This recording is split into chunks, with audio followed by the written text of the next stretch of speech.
Deux regroupements de recherche, le collectif de recherche sur la continuité des apprentissages en lecture et en écriture et le centre de recherche sur l'enseignement-apprentissage. On a une quinzaine de personnes déjà qui se sont jointes à nous à distance.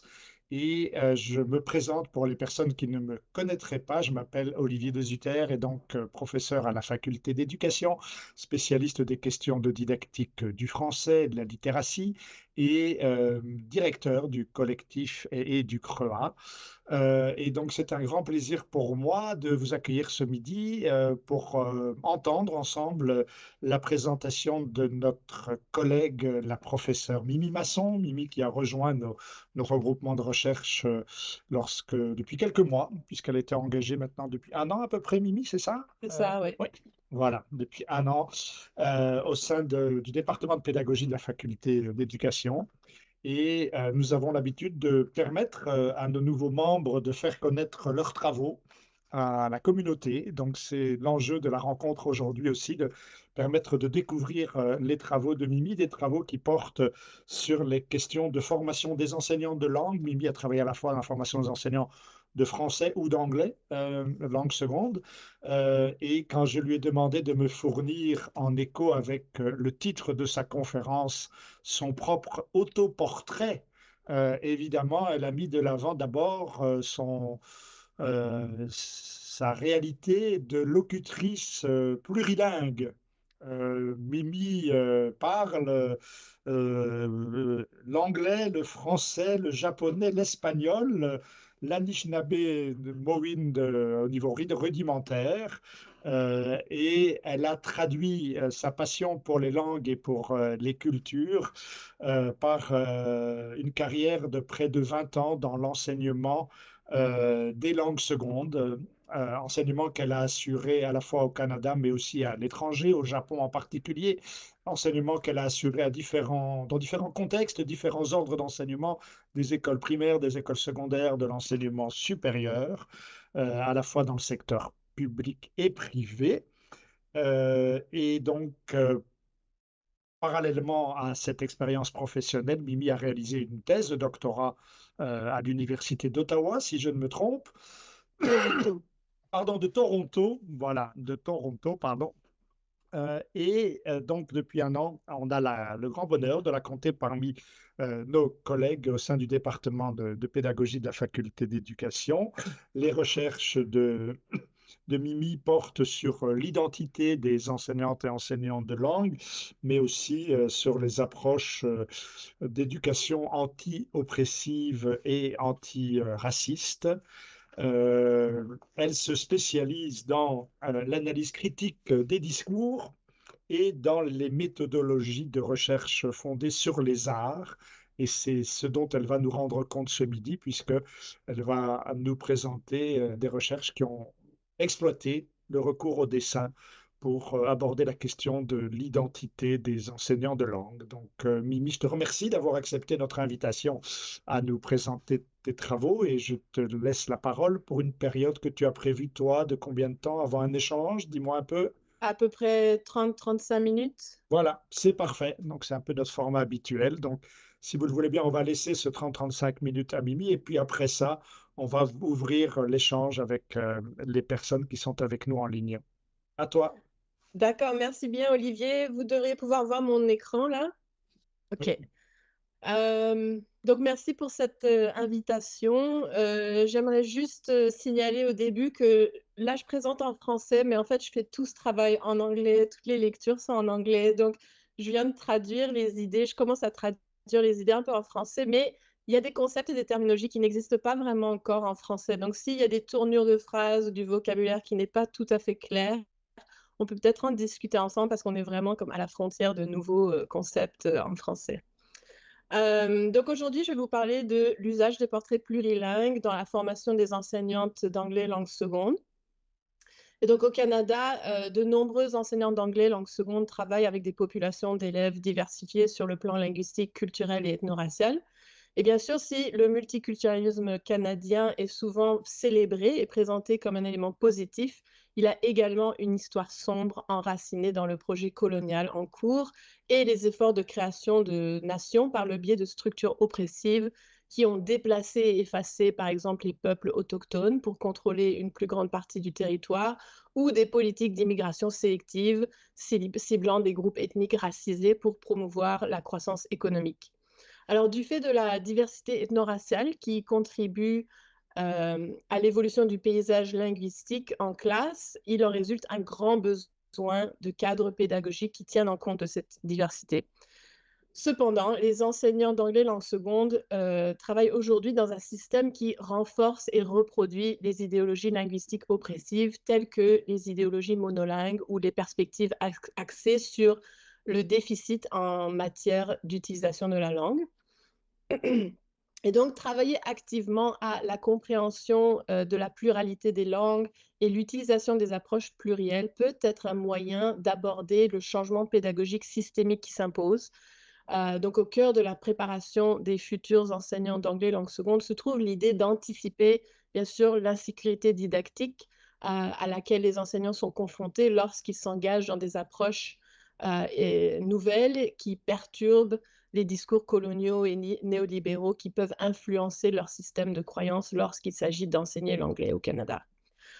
Alors, au cours de cette présentation, je commencerai par examiner l'intersection de la langue et de la race dans le contexte canadien et la manière dont elle influence l'enseignement de l'anglais langue seconde.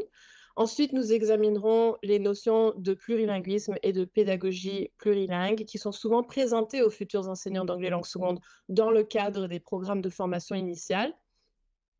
Nous présenterons ensuite notre cadre conceptuel qui s'appuie sur le Critical Language Awareness et le LangCrit et la ratio linguistique pour prendre compte de l'intersection des idéologies linguistiques et raciales. Ensuite, nous présenterons notre méthode artistique pour susciter les croyances des futurs enseignants au sujet des langues et des systèmes linguistiques au Canada. Et nous examinerons enfin un échantillon des données pour démontrer notre approche d'analyse visuelle et nous présenterons nos points de discussion qui sont encore en voie de développement avant de conclure avec des recommandations pour le programme de formation. Donc tout ça, c'est tiré d'un projet, d'un article qu'on est en train de rédiger, qu'on espère soumettre incessamment sous peu. C'est toujours en développement. Alors, l'enseignement de l'anglais langue seconde au Canada, les intersections socio-historiques et sociopolitiques de la langue et de la race ont d'importantes répercussions sur l'enseignement de l'anglais langue seconde au Canada. Le fait de reconnaître que l'anglais est enseigné dans un contexte colonial qui privilégie des valeurs eurocentriques des populations blanches influencera inévitablement la façon dont les enseignants abordent le programme d'études, les ressources de classe et les ressources de leurs élèves. Donc, par exemple, ça peut contribuer à marginaliser les élèves de races, de cultures ou d'ethnies différentes qui s'écartent de la norme. En outre, les idéologies et les politiques raciales et linguistiques ont convergé pour créer un récit du Canada sans race, et ici je cite Backhouse de 2001, ce qui risque de renforcer les discours qui mettent la race sous silence. En anglais, on parle de color evasive discourses, j'ai eu du mal à traduire ça. Et en fait, ces discours-là consistent à dire « Oh, moi, je traite tous les élèves de la même manière. Donc, je ne vois pas la race, par exemple. » Là, on efface ce concept. Et donc, par conséquent, on finit par ignorer des parties importantes de la réalité vécue et la façon dont les élèves sont socialement positionnés dans leur contexte. Et donc, l'effacement continu des langues, des cultures et des identités raciales des élèves dans le contexte canadien risque également de pousser les enseignants à adopter une perspective axée sur les déficits concernant les langues et de leurs apprenants et leur capacité à apprendre les langues. Et le fait de relier les connaissances des enseignants au contexte plus large de l'anglais au Canada en tant que langue coloniale, bien sûr, qui est devenue langue officielle, souligne intrinsèquement la position du privilège et de pouvoir que cette langue occupe dans notre espace. Von Esch, Botta et Kubota en 2020 soulignent le lien entre la race et l'enseignement des langues. Je cite, « L'enseignement des langues et la vie des apprenants sont façonnés par la nature profondément mais invisiblement racisée du terrain dans lequel nous vivons et nous pratiquons nos pédagogies. » C'est une traduction libre de l'anglais. Et donc, en tant que tel, les enseignants d'anglais langue seconde doivent naviguer habilement les interactions inévitables entre leurs étudiants en tenant compte de leurs diverses contributions linguistiques, culturelles et raciales. Et la gestion efficace de ces différents positionnements sociaux fait partie, selon moi, fait partie intégrante des compétences didactiques que les enseignants d'anglais langue seconde devraient maîtriser. Alors, le plurilinguisme, en tant que théorie, est apparu en réponse à l'hégémonie monolingue, en particulier parce qu'elle faisait obstacle à la promotion de la citoyenneté au sein de l'Union européenne. Issu d'une perspective eurocentrique de l'apprentissage des langues, le plurilinguisme est apparu en Europe dans les années 80 pour resserrer les liens économiques, sociaux et politiques entre les États-nations de l'Union européenne. Le Conseil de l'Europe définit le plurilinguisme comme le répertoire linguistique dynamique et évolutif d'un acteur social. Donc, par exemple, les compétences linguistiques et culturelles d'un individu dans une langue peuvent être distinctes les unes des autres, mais elles se rejoignent pour former un répertoire linguistique unique à chaque individu. Et cette vision des répertoires linguistiques des apprenants de langue et la possibilité qu'elle offre de remettre en question les politiques monolingues dans les salles de classe indique une évolution vers une vision plus inclusive et plus complexe de la langue et de son utilisation. Les communautés hétérogènes uniques du Canada permettent aux enseignants d'anglais langue seconde qui connaissent les approches plurielles d'utiliser les répertoires linguistiques de leurs apprenants et de créer des expériences d'apprentissage de langue qui valorisent les contributions des apprenants dans la salle de classe. Donc, comme le décrivent Chen et son équipe en 2022, les approches plurielles offrent la possibilité de reconnaître les différences de reconnaître les différentes langues du répertoire des étudiants, d'utiliser des langues autres que les langues d'enseignement et de considérer l'apprenant de manière holistique en tenant compte de ses expériences et de ses connaissances passées. Donc, cela positionne les apprenants en tant qu'agents sociaux de changement dans la communauté linguistique cible. Et pour les enseignants, cela signifie développer une compétence pédagogique afin de tirer parti de l'ensemble des connaissances linguistiques et culturelles des apprenants, même si elles ne sont pas partagées avec l'enseignant. C'est une question qui revient souvent, on pourra en discuter. Malheureusement, de nombreux enseignants travaillant avec des élèves multilingues apprenant en l'anglais déclarent ne pas se sentir suffisamment préparés à cette tâche. Des études antérieures ont examiné la manière dont les futurs enseignants, d'une part, à gauche, vous voyez, adoptent ou non une identité plurilingue et bien sûr les implications de cette identité sur leur pratique. Et dans un deuxième temps, à droite, la manière de développer ou de remettre en question les croyances qui sous-tendent l'utilisation efficace du plurilinguisme dans la salle de classe. Les recherches portant sur les enseignants de langue en tant que plurilingues sont relativement récentes. En prenant la position de l'enseignant plurilingue comme positionnement, comme point focal, la recherche a mis en évidence les capacités uniques des enseignants plurilingues. Donc, dans une étude canadienne, par exemple, Faez a identifié que les enseignants qui parlent plusieurs langues sont généralement plus empathiques envers les apprenants de langue anglaise, qui eux-mêmes peuvent être confrontés à un choc culturel, à des défis éducatifs, à un manque de connaissance de la culture locale. Et les enseignants, en fin de compte, leur apportent davantage d'aide. Une étude hawaïenne menée par Higgins et Ponte a démontré que les enseignants plurilingues ont plus de facilité à développer des contenus et des programmes qui s'adressent aux apprenants plurilingues. Cependant, le positionnement en tant qu'enseignant plurilingue est rarement une position reconnue dans les programmes de formation.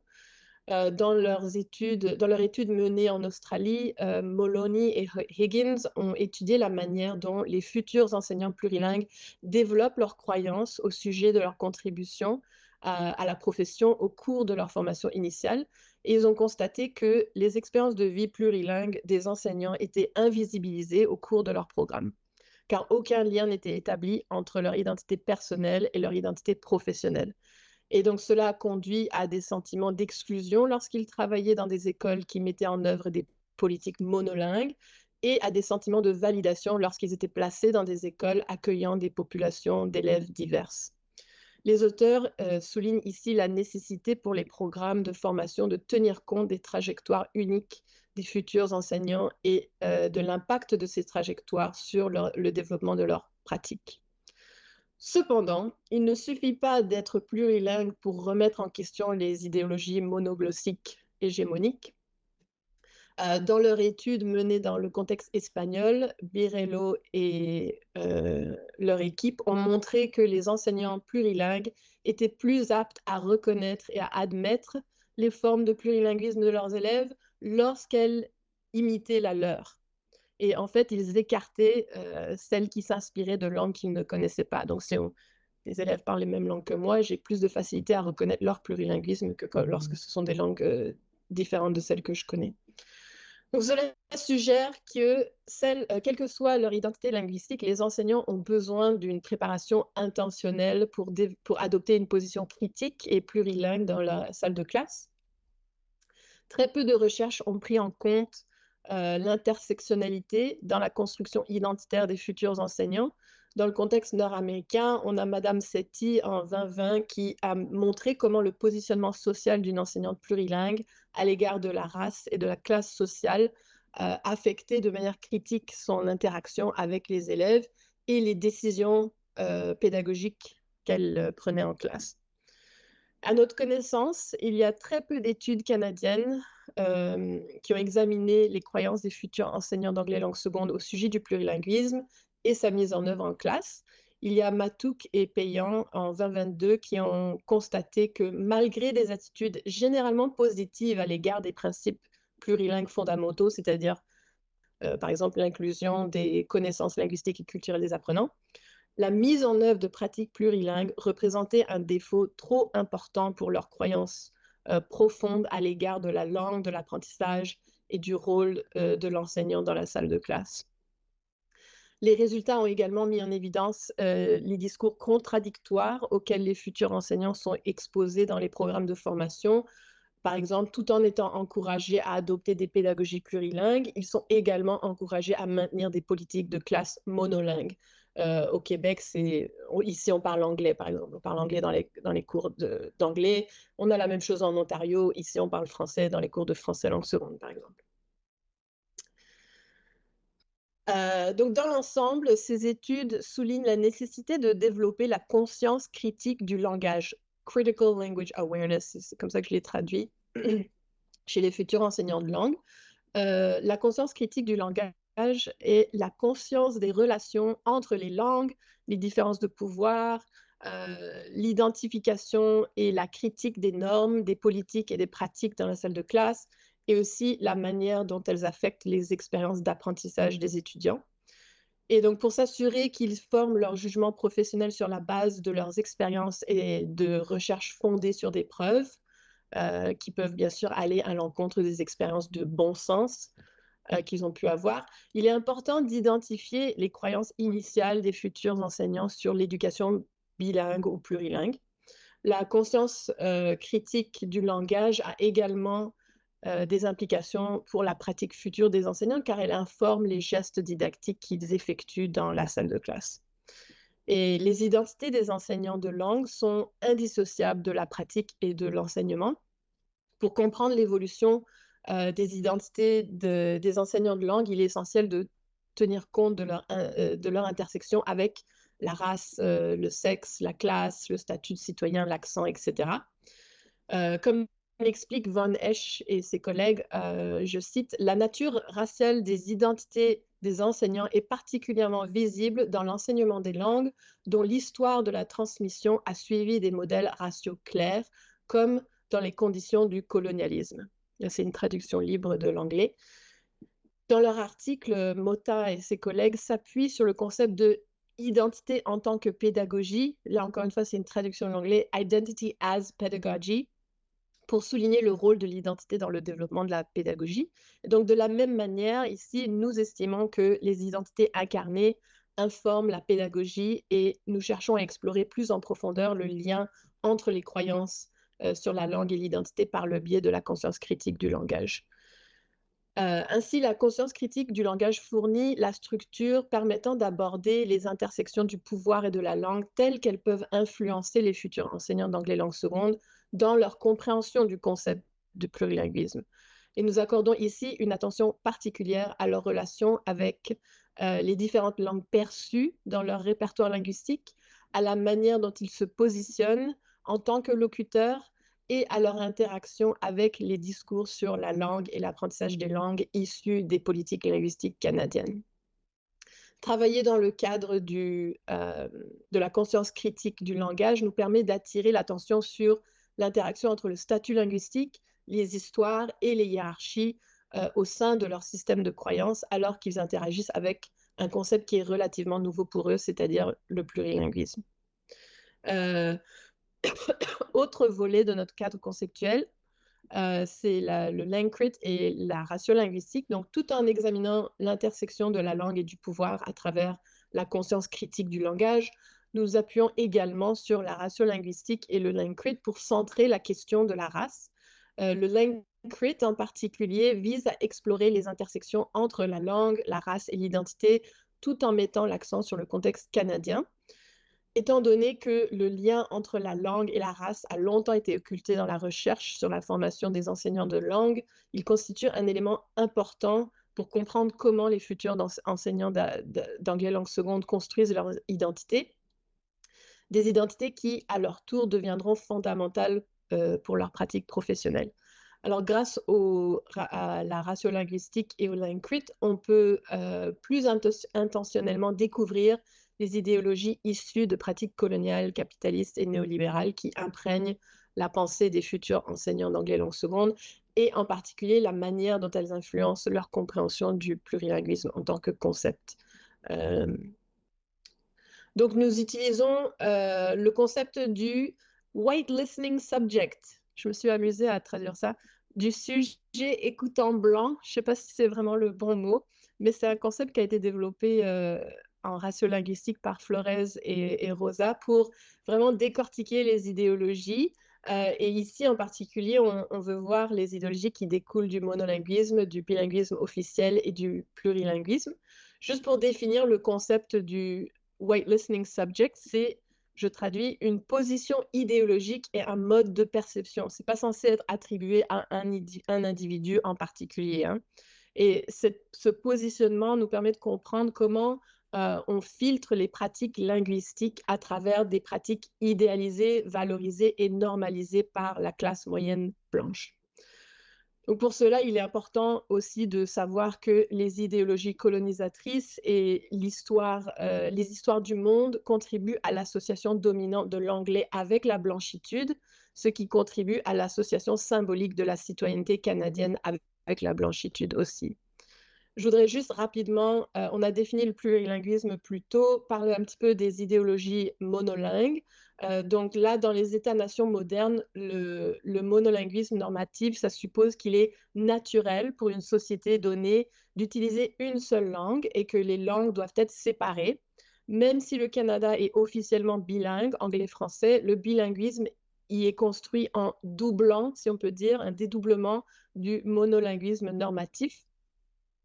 En outre, la conceptualisation historique et la théorisation de l'acquisition des langues secondes reposent sur des perspectives axées sur les déficits en matière de compétences, de fluidité et de légitimité, notamment par le biais du monolinguisme normatif et des idéologies sur la pureté de la langue. Renforçant le monolinguisme normatif, les idéologies sur la pureté de la langue suggèrent qu'une langue ne peut maintenir son intégrité que si elle est stable et immuable, c'est-à-dire exempte d'influences linguistiques perturbatrices et étrangères. Et bien sûr, la stabilité et la pureté linguistique d'une langue nationale reflètent la légitimité, la stabilité et la nature immuable d'un État-nation donné. Pour ce qui est du bilinguisme officiel, toute discussion à ce sujet dans le contexte canadien est intrinsèquement liée à la race de plusieurs façons. Tout d'abord, la racisation de l'anglais dans son histoire coloniale, comme j'ai mentionné, a conduit à la construction de l'anglais comme étant une langue parlée par des personnes blanches. Et cette conception est problématique car elle ne reflète pas la réalité raciale de la société canadienne. Deuxièmement, l'idée que les Anglais et les Français constituent les deux races fondatrices du Canada a été utilisée pour justifier la création de la politique officielle de bilinguisme au moment de la Confédération. Il s'agissait en fait d'un moyen de poursuivre le projet colonial consistant à effacer la présence des langues et des peuples autochtones. Et cela contribue également à l'effacement continu des communautés et des langues immigrées présentes sur ce qui est aujourd'hui, dans ce qui est aujourd'hui le Canada. Alors, cette étude qualitative, interprétative, utilise des récits visuels pour recueillir des données et une analyse critique du discours pour les interpréter. Les pratiques de recherche basées sur les arts, en particulier, sont idéales pour aider à éliciter les idéologies monolingues, les idéologies linguistiques des enseignants. Elles impliquent l'utilisation de méthodes artistiques telles que le dessin, l'écriture de poèmes, de récits, le collage, etc., comme moyen de collecte de données et permet aux chercheurs d'accéder à des idées qui ne peuvent pas facilement être exprimées verbalement. Donc, vous avez vu déjà le contexte que je vous présente, c'est quand même assez complexe et difficile à verbaliser. Donc, les arts, c'est vraiment pratique pour essayer d'accéder à ces idées-là. Et en accord avec le développement de la conscience critique du langage pendant la formation des enseignants, l'autoportrait, c'est ce qu'on a utilisé ici, par exemple le dessin, peut devenir un outil permettant aux enseignants de jeter un regard critique sur leur propre parcours linguistique et culturel. Leach, en 2006, qui étudie l'interconnexion des identités personnelles et professionnelles des enseignants, plaide en faveur d'un élargissement du champ de la recherche narrative afin d'y inclure plus intentionnellement des méthodes de recherche visuelle et non verbale. Ces participants ont indiqué que les activités artistiques leur permettaient de donner un sens à ce qu'ils et les autres essayaient de représenter. Rocafort, en 2019, a utilisé une approche narrative visuelle, c'est-à-dire des dessins comme nous, pour identifier les croyances qui émergent et la manière dont elles pourraient affecter la pratique future des enseignants. Et les participants ont fait remarquer que les réflexions narratives plurilingues et multimodales qu'ils ont créées les aidaient à comprendre les principes de l'éducation plurilingue. Finalement, Melo Pfeiffer et Chick, en 2020, ont invité des enseignants de langue à dessiner leur biographie linguistique et ils ont souligné particulièrement le rôle des émotions et des stéréotypes dans la formation des attitudes à l'égard de la langue culture cible. Toutes ces études suggèrent un lien significatif entre les perceptions de la langue, les émotions et les implications sur la pratique future des enseignants, ce qui font de la recherche basée sur les arts une méthode de choix. L'étude en question fait partie d'un projet plus large en cours sur le développement de l'identité des enseignants de langue seconde, en particulier vers une orientation critique et socialement juste. Dans le cadre de ce projet, nous avons suivi pendant un trimestre, de janvier à avril 2021, un groupe d'étudiants se préparant à devenir enseignants d'anglais langue seconde dans le cadre d'un programme de formation de langue seconde d'une durée de 4 ans. Dans le cadre du cours, les étudiants ont étudié différents aspects de l'acquisition des langues. Ils ont participé à une série d'activités et de travaux qui les ont encouragés à réfléchir à leurs propres expériences et à celles de leurs futurs apprenants. Le cours a fourni des bases fondamentales sur le plurilinguisme, les compétences interculturelles, les perspectives critiques dans l'enseignement des langues, y compris la pédagogie sensible et adaptée à la culture, l'éducation antiraciste et anti-oppressive. Et nous avons bien sûr reçu l'autorisation de l'université pour recruter les étudiants pour l'étude une fois que le cours était terminé et que les notes finales avaient été soumises au département.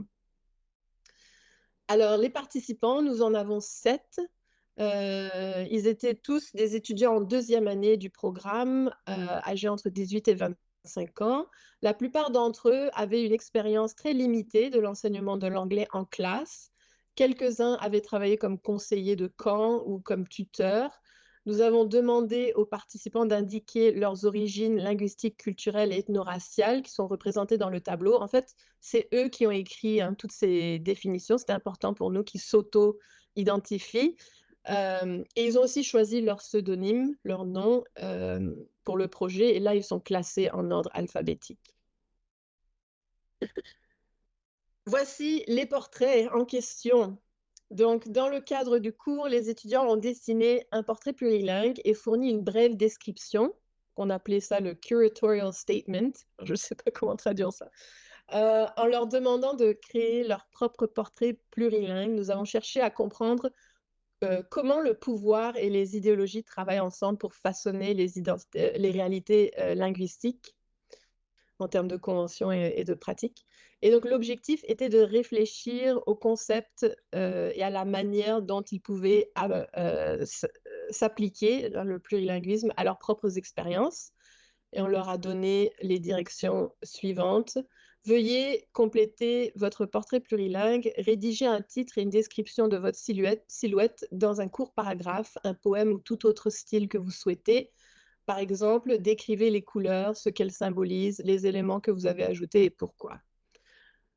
Donc, nous avons téléchargé les travaux des étudiants qui ont accepté de participer et nous avons établi des lignes de communication avec eux pour les sessions de vérification de membres, hein. Ça, c'est tout au long de notre analyse, on communique avec eux. Alors, notre méthode d'analyse consiste premièrement à comprendre le sens dénotatif et connotatif des portraits plurilingues des participants. Le sens dénotatif décrit une œuvre d'art, par exemple une photo, un dessin, une sculpture, et est influencé par la connaissance du contexte par le spectateur. Donc, par exemple, nous pourrions décrire un portrait plurilingue comme le répertoire plurilingue représenté d'un participant. Ça, c'est le sens. C'est trop de mots pour expliquer quelque chose de très simple. Le sens connotatif, là, ça devient un peu plus intéressant, c'est la couche des concepts, idées et valeurs plus larges que l'œuvre d'art représente. Et dans notre analyse, le sens connotatif se trouve dans le texte que les participants ont écrit à propos de leur portrait. Et notre méthode fait également appel dans l'étape 2 aux éléments et aux principes du design. Alors, les éléments, par exemple, c'est le point, la ligne, la forme, la valeur, la texture, l'espace. En fait, j'avais deux petites images pour vous montrer. Et puis les principes, c'est l'équilibre, la proportion, le contraste, la répétition, le rythme, le motif, le mouvement, l'accent et l'unité.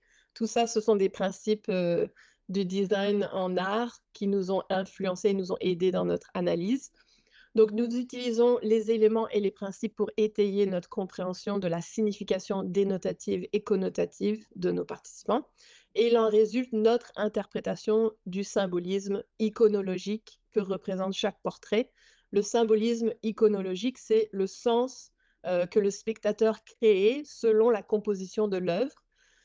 Et nous partons du principe que l'art est un symptôme de quelque chose d'autre et nous interprétons ces caractéristiques compositionnelles et iconographiques comme une preuve de cette autre chose. Donc, nous avons commencé notre analyse par une analyse narrative visuelle des portraits en utilisant les étapes 1 et 2. Après ça, nous sommes deux chercheuses, hein, moi et mon assistante de recherche. On a eu l'occasion de lire, de comprendre et de réfléchir aux analyses de chaque participant. Nous sommes engagés dans une deuxième analyse de discours collaborative et critique. Et l'objectif de cette seconde analyse était de brancher, selon le terme de Jackson et Mazzei, notre cadre conceptuel afin d'identifier les idéologies qui sont apparues ou non, de localiser les intersections de pouvoir et du langage, et de les interpréter à travers une optique du LangCrit et de la ratiolinguistique. Donc, en guise de dernière étape de notre analyse, nous avons examiné les résultats avec nos participants par le biais d'une vérification des membres et nous nous sommes engagés avec eux pour nous assurer que les bases de nos interprétations correspondaient au sens voulu des participants. Donc, je vais vous montrer un exemple d'analyse visuelle qu'on a fait avec Lindsay. Vous voyez son portrait à gauche. Je vais montrer Lindsay et Thomas. Nous sommes encore en train d'analyser ces données et nous serions heureux de recevoir vos suggestions, vos commentaires par rapport à cette analyse. Donc, pour Lindsay, elle s'identifie comme étant bilingue et arabe, bilingue en arabe et en anglais. Sur le plan ethno-racial, elle s'identifie comme étant arabe. Elle s'identifie comme étant culturellement libanaise.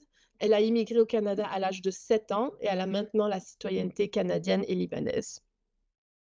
Et donc, elle dit ici, Là, je l'ai traduit de l'anglais, hein, elle l'a écrit en anglais. Le rouge, c'est l'arabe, c'est la langue qui occupe mon cœur. C'est la langue avec laquelle je vois le monde, Dieu. C'est aussi la langue dont j'ai besoin dans ma vie quotidienne pour communiquer et faire partie de ma société et pour les études, mains, jambes, oreilles, bouche. C'est la langue qui occupe mon être, corps. Le bleu représente l'anglais. Je l'utilise à l'université et j'en ai besoin pour réussir ma carrière académique. Il me permet de faire partie de la société canadienne, oreilles, mains, jambes, bouche. Il me permet également de voir le monde dans une certaine mesure, œil. Le jaune, c'est le français. Je suis encore au niveau débutant. Je l'apprends à des fins académiques. Le vert représente le farsi. La graine de cette langue pousse dans mon cœur. J'ai l'intention de l'apprendre dans un avenir proche. Donc, comme élément et principe de design, Lindsay utilise la ligne et la forme et la couleur pour créer son portrait. Elle explique que l'arabe est représenté par le rouge. Elle a un lien émotionnel fort avec cette langue car elle souligne qu'elle occupe son cœur et son être. Il est essentiel pour elle de pouvoir faire partie de ma société. C'est nous qui soulignons, ce qui inclut vraisemblablement ses amis et sa famille arabophone. Et bien que Lindsay s'identifie comme bilingue en anglais et en arabe, le pouvoir du discours officiel sur le bilinguisme apparaît dans la manière dont elle aborde l'anglais et le français dans son répertoire. Par exemple, Lindsay indique qu'elle a besoin de l'anglais bleu et du français jaune pour réussir ses études et pour faire partie de la société au Canada. Elle dit, j'utilise l'anglais à l'université et j'en ai besoin pour réussir dans ma carrière universitaire et j'apprends le français à des fins universitaires, ce qui renforce le récit commun aux Canadiens qui émigrent dans le pays selon lequel le bilinguisme anglais-français est nécessaire à la mobilité sociale et économique ascendante et à la réussite au Canada. Voici l'exemple d'analyse visuelle pour Thomas. Donc, Thomas dit, donc il a fait son portrait et il écrit, il y a deux couleurs langues importantes dans mon répertoire, le vert anglais et le rose français.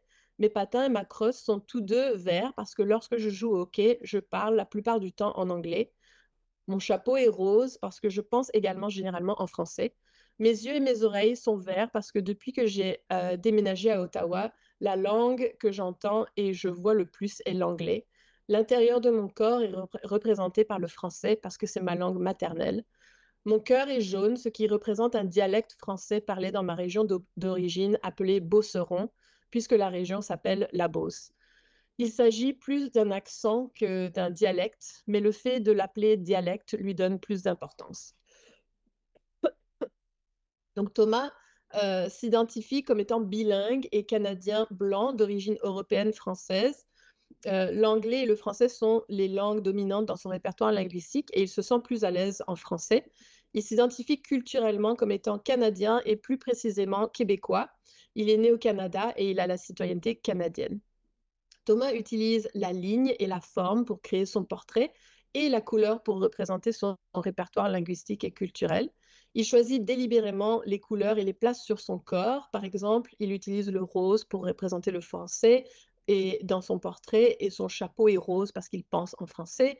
Il utilise le vert pour représenter l'anglais et dans son portrait, sa crosse de hockey, ses patins sont verts parce qu'il parle anglais lorsqu'il joue au hockey. Donc, nous remarquons que les langues dont Thomas fait état ne se chevauchent pas, ce qui indique une sorte de cloisonnement et de différentes langues dans son répertoire. Le dessin révèle que pour Thomas, certaines tensions existent entre les différentes variétés de français qu'il parle. La mention par Thomas de la forme qu'il a placée sur son corps, un cœur jaune, représente le dialecte de sa région d'origine au Québec, qui lui est cher. Lorsqu'il dit appeler ça un dialecte lui donne plus d'importance, cela révèle une certaine hiérarchie linguistique entre le français québécois standard et le français beauceron dans l'esprit de Thomas, alors que le français québécois standard a un pouvoir social et politique, le français beauceron a un pouvoir émotionnel pour Thomas. Donc, en termes de discussion, voici quelques-unes des conclusions qui sont survenues pour alimenter notre discussion basée sur l'analyse des portraits. Encore une fois, nous travaillons encore cette analyse et puis surtout la manière de l'organiser. Donc, si on revient au concept du monolinguisme normatif, hein, dans l'ensemble des données, nous avons noté que de nombreux participants considéraient leur répertoire linguistique comme dynamique et en développement, ce qui semble correspondre à la définition du plurilinguisme donnée par le Conseil de l'Europe. Cependant, nous avons également remarqué que certains participants associent la maîtrise parfaite et la compétence active à la légitimité en tant que locuteur plurilingue. Donc, ils ne sont pas capables d'assumer cette identité. Parallèlement, nous constatons également que les participants adoptent une perspective axée sur le déficit de leurs propres compétences linguistiques, ce qui peut également renforcer ou découler d'idéologie sur la pureté linguistique, puisqu'ils se considèrent comme des locuteurs illégitimes du fait que leurs compétences linguistiques ne sont pas suffisantes. Pour ceux qui parlent plus d'une langue, surtout s'il ne s'agit pas d'une langue officielle, cela peut renforcer l'idée qu'ils sont des agents de contamination potentielle qui pourraient menacer la pureté linguistique de la communauté de la langue cible. Pour ceux qui sont racisés, leur identité raciale peut croiser ces discours sur la pureté linguistique pour renforcer le sentiment d'être autre, différent ou pas assez bon. Pour ce qui est du bilinguisme officiel, l'anglais et le français au Canada fonctionnent comme deux solitudes, comme l'a mentionné Cummins en 2007, qui coexistent dans un même État, mais comme des entités distinctes et fermées qui n'interagissent pas. Donc cette idée peut se refléter dans la façon de penser et de travailler des gens qui érodent la transmission intergénérationnelle des langues minoritaires ou patrimoniales. En anglais, on parle de heritage languages, et contribuer à opprimer ou à subordonner ceux qui parlent des langues autres que le français et l'anglais en les considérant comme des citoyens moins dignes de légitimité. On a Madame Sethi en 2020 qui souligne que, et je cite, les idéologies raciales et linguistiques dans les programmes de formation des enseignants et les stages pratiques peuvent être des sous-textes puissants qui transmettent un message à ces enseignants sur qui devrait être et qui peut être un bon enseignant. Et traduction libre, hein. Dans le contexte canadien, l'idée d'un vrai Canadien et celle d'un bon professeur de langue peuvent se chevaucher et s'appliquer à ceux qui sont bilingues en français et en anglais. Donc, par exemple, une de nos participantes blanches, Céleste, s'identifie comme une bilingue simultanée qui a eu un parcours linguistique très simple. En fait, le mot qu'elle utilise, c'est straightforward. Donc, qui est commonsensical et évident. Et elle se décrit comme la représentante type d'un Canadien bilingue simultané. Donc, the poster child for Canadian simultaneous bilingualism. Ce qui renforce l'idée que le bilinguisme officiel est une position normative dans le contexte canadien. Donc, il convient de noter que les participants de couleur, hein, John et Lindsay par exemple, n'établissent pas de lien avec le bilinguisme officiel ou n'expriment pas d'évaluation positive à son égard, dans la même mesure que les participants blancs. Et pour nous, cela constitue une preuve supplémentaire de la façon dont les personnes de couleur sont exclues de la possibilité de bénéficier pleinement du statut plus élevé accordé au bilinguisme français-anglais en raison de fortes associations entre la blanchitude et le bilinguisme officiel au Canada. Et donc, la prise en compte de la relation entre la race et la langue pourrait être particulièrement essentielle pour les plurilingues canadiens en devenir afin de perturber les idéologies nationalistes soutenues dans les discours du bilinguisme officiel. OK, dernier point, la place de la culture dans le plurilinguisme. Alors que Thomas et Nora et Lindsay et Jade ne mentionnent pas explicitement la culture, John et Charlotte le font. Donc, les résultats suggèrent que les participants pourraient développer davantage leur compréhension du plurilinguisme pour y inclure des notions de culture et réfléchir à la manière dont leurs compétences et expériences culturelles influencent leur identité plurilingue dans son ensemble. En établissant aucun lien avec leurs compétences ou expériences culturelles, ces futurs enseignants font preuve d'une compréhension partielle du concept de plurilinguisme. Et cela soulève des questions, par exemple, le fait de grandir dans un contexte où sa langue et sa culture dominante sont marginalisées. Donc, disons que je suis arabophone, par exemple, au Canada. Est-ce que ça peut empêcher les enseignants de voir et d'utiliser les connaissances des étudiants multiculturels, parce qu'ils ont intériorisé le différentiel de pouvoir entre les langues et les cultures officielles et non officielles. Donc quelques retombées, hein. Les futurs enseignants de langue ont besoin d'une formation plus poussée pour comprendre la valeur et la légitimité de la compétence passive. Les répertoires linguistiques sont dynamiques et évolutifs et non cloisonnés.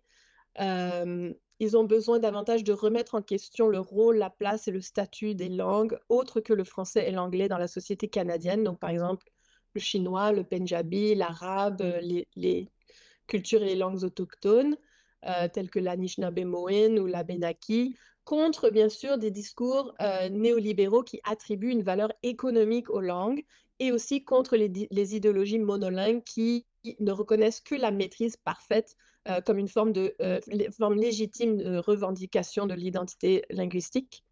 Et enfin, les enseignants ont besoin de comprendre l'histoire et l'évolution des politiques linguistiques au Canada, en particulier la politique officielle du bilinguisme et la manière dont elles peuvent influencer leur approche et celle de leurs étudiants pour développer un sentiment de légitimité et de compétence au cours du processus d'apprentissage des langues.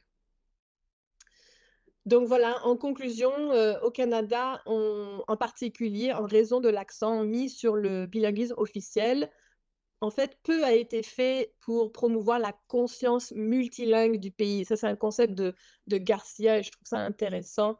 On va au-delà de la conscience des langues, on passe à la conscience multilingue.